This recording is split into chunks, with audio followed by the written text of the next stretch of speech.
My goal in life is to live each day on purpose.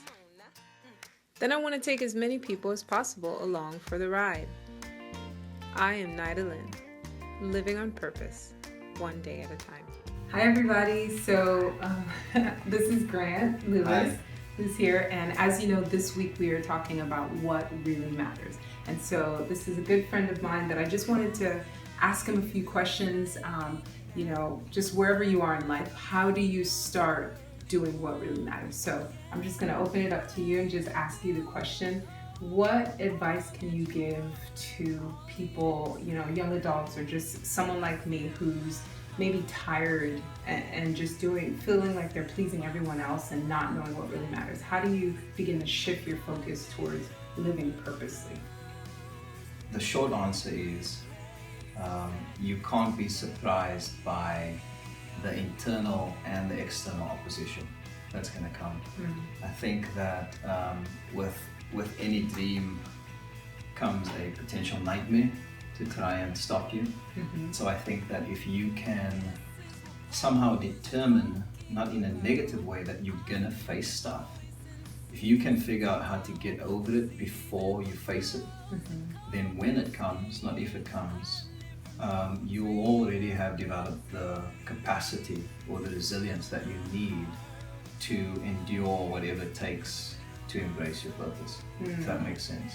So what I hear you saying is that when you figure out what it is that you want to do, you have to recognize that there may be opposition that comes, but you have to stick to your gun, because deciding to live purposely will require staying the course. Absolutely.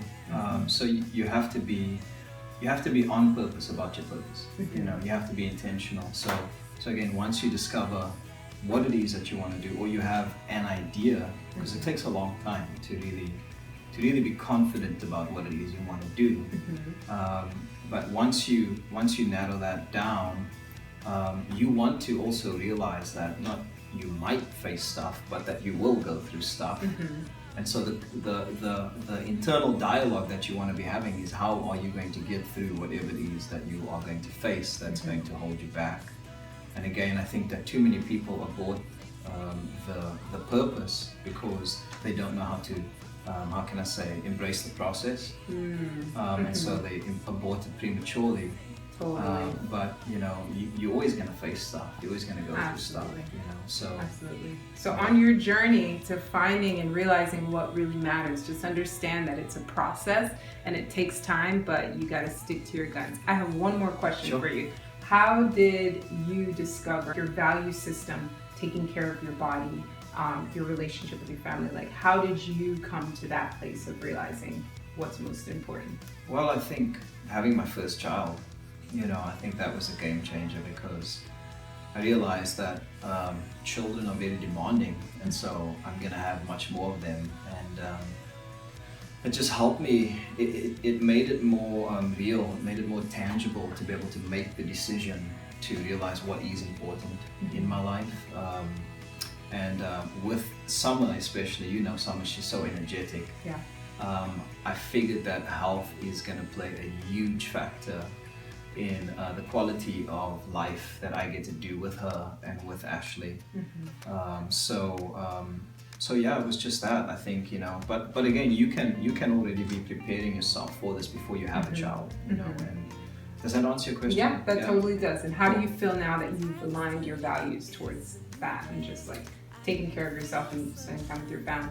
I think more maturity. I think I've grown up a lot. I think things that used to distract me don't distract me as much anymore. You see, when you take yourself seriously, then you'll take yourself seriously. Meaning, you'll deal with less like negative chatter. Because you actually believe in yourself, you actually believe that you are going to do what you say you're going to do. So when you develop these disciplines, whether it's exercise or diet or committing to family time, when you develop enough discipline, you end up taking yourself seriously, and that's a part of what maturity looks like. And as a result of that, you are able to identify these negative thoughts and lies that might come. And so I think for me, it's just that I think I've just matured a lot, grown up a lot, and I feel more confident. And So Cool. Well, thank you so much for your time, guys. I hope you got a lot out of that. Take care of yourself and figure out what really matters and stay the course in the process. Thank you. Bye.